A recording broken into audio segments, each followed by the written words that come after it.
Professor Adalto, como tudo começou quando nós falamos sobre o universo, sobre o nosso planeta, nosso sistema solar? O que a ciência fala sobre isso? Muito legal. Olha, primeiro a gente precisa determinar assim o posicionamento que muitos cientistas têm, que tem sido praticamente a teoria do Big Bang. Tá? É uma teoria naturalista que diz que tudo teria começado num estado totalmente caótico, desorganizado, e com bilhões de anos depois a coisa estaria organizada como nós a vemos. Então é uma teoria bem interessante, tem suas propostas, só que infelizmente a evidência não vai na mesma direção.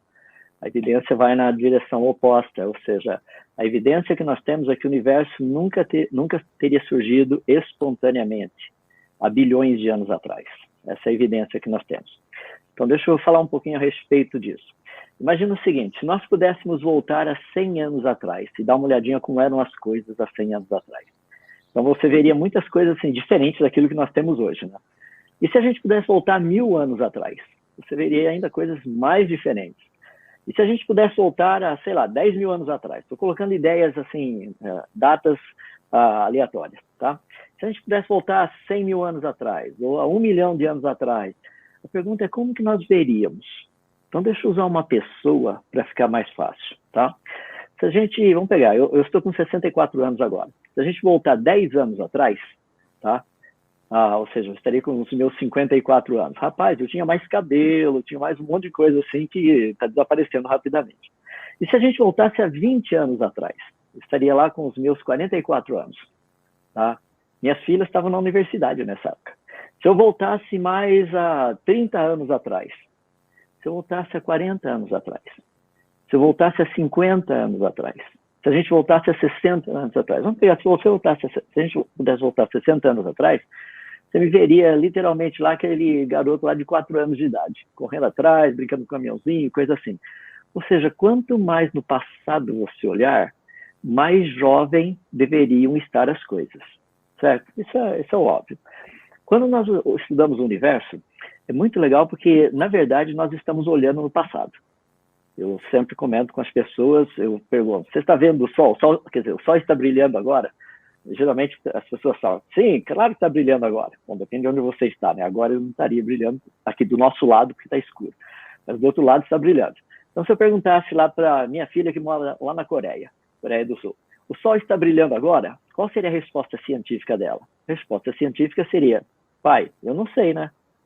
O senhor perguntou agora eu não sei. Eu sei que há 8 minutos e 20 segundos atrás o Sol estava brilhando, porque foi o tempo que demorou para a luz sair do Sol e chegar até aqui. Percebe? Até quando nós olhamos para o Sol, nós estamos vendo como ele era, não como ele é.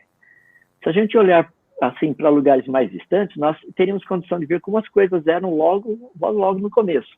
E aí entra um negócio que é espetacular. O telescópio de Hubble, já tinha nos dado várias dicas a respeito disso. Por exemplo, nós olhamos galáxias que estão a bilhões de anos-luz da gente, e, rapaz, são galáxias assim maduras, sabe? Quando eu falo maduras, tem os elementos químicos que você encontra aqui na nossa galáxia, no nosso Sol. Então não é uma coisa assim, você não vê nada jovem, criança, bebê, por exemplo, no universo. Isso aí já começou a acender algumas luzinhas. Isso está vindo mais ou menos desde 2000, por ali assim. O Hubble já estava com quase 10 anos de idade, tá? 2011 descobriu uma coisa assim que todo mundo ficou pasmo, causou um mal-estar, entre aspas, na ciência. Em 2011, descobriu-se, assim, num sistema muito distante da gente, no início do universo, moléculas de água, H2O. Isso daí detonou a coisa. Por quê?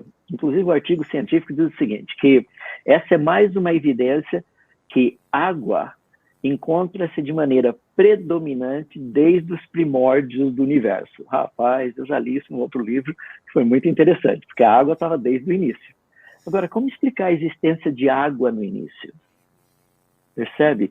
Porque para que a água se forme, você teria que ter estrelas que estão passando pelos processos de fusão nuclear, aquele negócio todo, para produzir oxigênio. As estrelas teriam que explodir, literalmente, para daí o oxigênio juntar com o hidrogênio e formar água, e a lista vai. Agora, encontrar isso logo no início do universo, daí foi um problema. E agora a gente está numa situação muito, assim, legal, porque agora a gente tem o James Webb Space Telescope, telescópio do James Webb, que é um negócio espetacular. Ele literalmente ele está examinando, quer dizer, pelo menos começou a examinar, deu uma paradinha, espero que volte logo de novo, examinando as frequências, os comprimentos de onda que estão vindo das galáxias mais distantes, para a gente saber quais são os elementos químicos presentes. Rapaz, é fascinante, porque eu trabalho com isso numa empresa aqui, a gente trabalha com essa área de espectrometria, então é bem legal, a gente pega ali e sai comparando os negócios e fala, isso aqui é ferro. Ferro no início do universo, como é que pode isso? Não tem condição. Ou seja, não teria dado tempo para as coisas acontecerem. O que eu estou querendo dizer é o seguinte, a evidência nos mostra algo espetacular, é que o universo foi trazido à existência pronto, completo, complexo, perfeitamente funcional.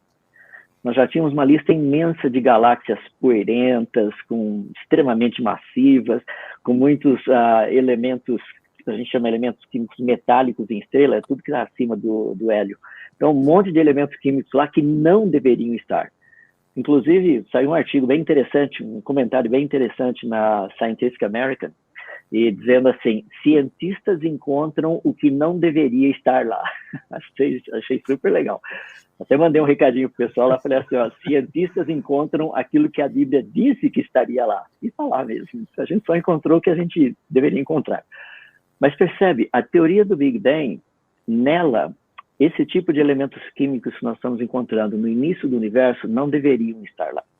No início do universo não deveriam haver galáxias que possuem elementos químicos com essa quantidade absurda e de elementos químicos pesados, que tenham demorado assim, o tempo do nosso Sol, aqui, 4,5 bilhões de anos, segundo o que eles falam, para ter chegado a ter a composição química que ele tem hoje.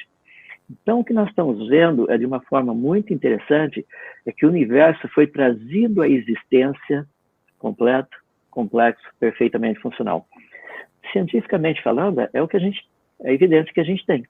Então, isso daí não é um problema para a gente. Tá? Então, é assim, um negócio que é bem de boa olhar. Agora, as pessoas falam, não, isso é religião. Não, religião não, isso é fato científico.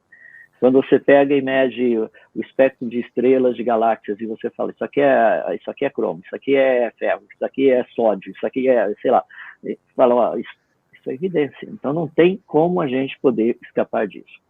O problema que tem acontecido, que é um problema muito interessante, é o seguinte, as pessoas pensam o seguinte, mas não demorou, essa galáxia não está a bilhões de anos-luz da gente? Sim, está.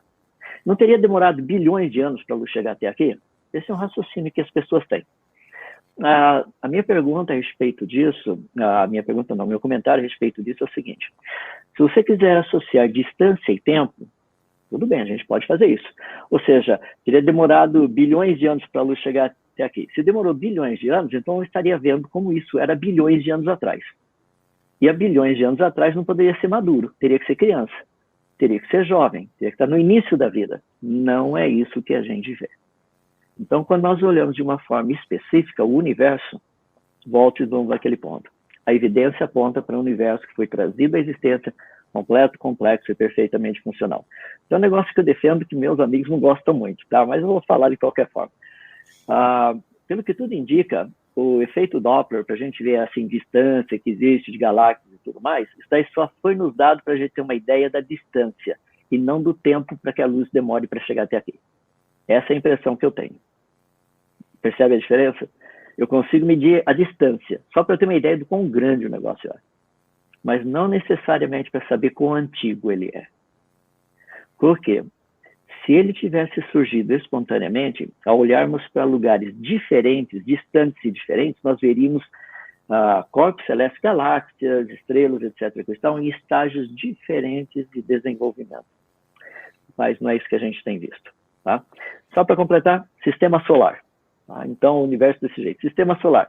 Rapaz, para e pensa, não é tudo farinha do mesmo saco? É o que se diz, não é? É nada.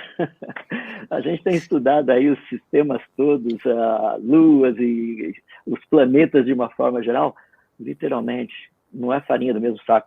Por exemplo, o Elon Musk está tão animado em levar gente para Marte e tudo mais, vamos levar o pessoal para lá, etc, coisa e tal.